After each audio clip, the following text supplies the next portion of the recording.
샬롬. 어제에 이어 오늘 말씀지기 이상준 간사입니다. 토요일에 큐티하는 당신, 이 주말 아침에 큐티하는 것이 쉽지 않은데 이 영상을 보며 큐티하고 있다면 정말 대단합니다. 엄지척 마구 드리고 싶네요.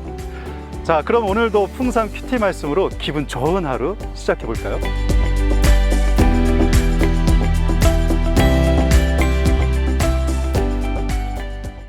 오늘 큐티 본문은 디모데후서 1장 9절에서 18절입니다. 어제 큐티 본문 말미에서는 사도 바울이 디모데에게 권면의 말을 하는 장면이 나옵니다. 오늘은 그 말씀에 이어 왜 사도 바울이 디모데에게 그런 권면을 하게 되는지에 대한 자세한 설명이 나오게 됩니다. 그것은 바로 바울을 향한 하나님의 소명, 즉 부르심에 대한 말씀과 관련이 있습니다. 이 말씀을 볼 때 단지 바울만을 향한 부르심이라 생각하지 마시고 주님을 믿고 따르는 모든 사람을 향한 하나님의 부르심으로 읽어야 합니다. 하나님께서 우리를 부르신 첫 번째 이유는 우리를 구원하시기 위해서입니다. 바울은 이 구원은 사람의 선한 행위가 아니라 오직 하나님의 뜻에 따라 그리스도를 통한 전적인 은혜로 주어졌다고 선언합니다. 또한 하나님은 거룩한 소명을 위해서 우리를 부르셨습니다. 이 부르심은 이미 구원하신 이후 지속적으로 성도들에게 요구하시는 거룩한 삶을 가리킵니다. 바울은 하나님이 우리를 부르심은 부정하게 하심이 아니요 거룩하게 하심이니 라고 데살로니가 전서 4장 7절에서 말씀하고 있고, 우리로 하여금 빛 가운데서 성도의 기업의 부분을 얻기에 합당하게 하신 아버지께 감사하기를 원하노라 라고 골로새서 1장 12절에서 언급한 바 있습니다. 이것은 성도에게 있어서 구원 이후의 성화의 과정이 얼마나 소중한 것인지를 보여줍니다. 베드로 사도 역시 오직 너희를 부르신 거룩한 자처럼 너희도 모든 행실에 거룩한 자가 되라 라고 베드로 전서를 통해 권면한 바가 있습니다. 바울은 10절 말씀을 통해 영원전부터 계획된 하나님의 구속사역이 그리스도를 통해 결정적 전개를 마련되게 되었음을 역동적으로 선언하고 있습니다.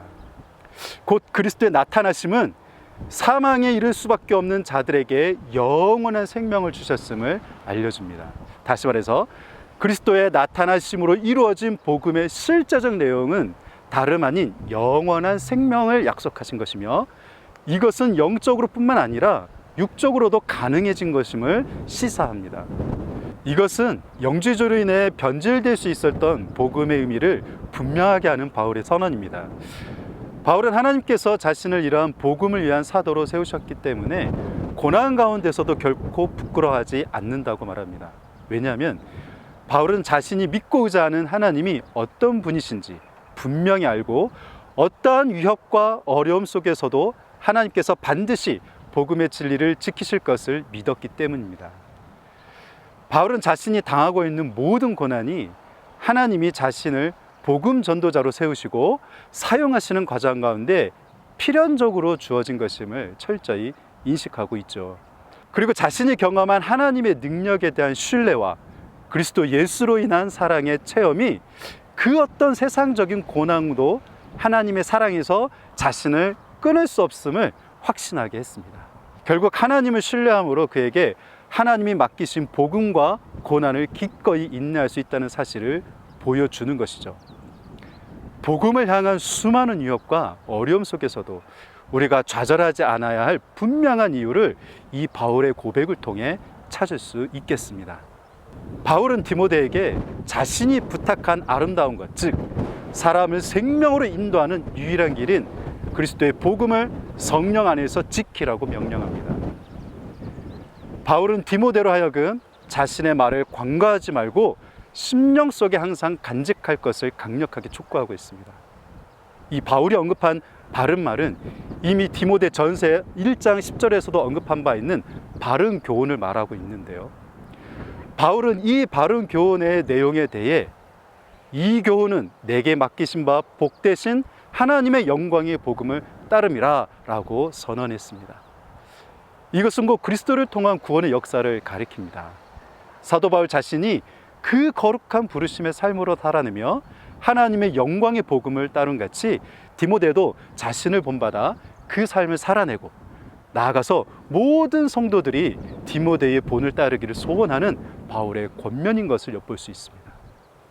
그러나 결국 이러한 복음의 능력을 지켜나가는 삶은 사랑의 힘으로는 할 수 없고 오직 성령의 능력으로만 가능한 것입니다. 그리스도에 대한 헌신은 곧장 복음에 대한 열정과 헌신으로 불러일으킵니다.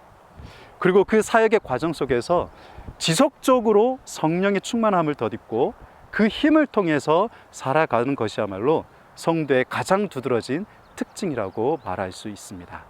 마지막으로 바울은 그토록 최선을 다해 사역했음에도 불구하고 모든 사람이 자신을 버리는 와중에도 자신과 끝까지 함께한 오네시보로를 소개하며 그가 사슬에 매인 자신을 부끄러워하지 않음을 통해 디모데 역시 바울이 복음을 증거하다 매인 것을 수치스럽게 생각하지 않기를 바라고 있습니다.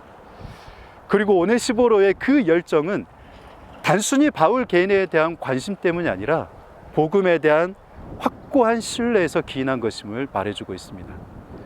그리고 바울은 디모데에게 오네시보로의 신실한 모습을 강조함으로써 디모데로 하여금 그의 신실함을 본받아서 디모데 역시 복음 위에 기꺼이 그 고난을 받을 뿐만 아니라 마지막 날까지 복음에 대한 신뢰와 열정을 가지고 전진할 것을 촉구하고 있습니다. 그리스도인에게 있어서 이 고난은 이미 예고된 것입니다.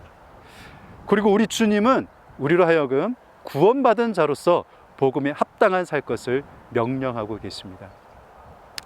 우리는 세상 속에서 믿지 않는 사람들과 섞여 살아야만 합니다.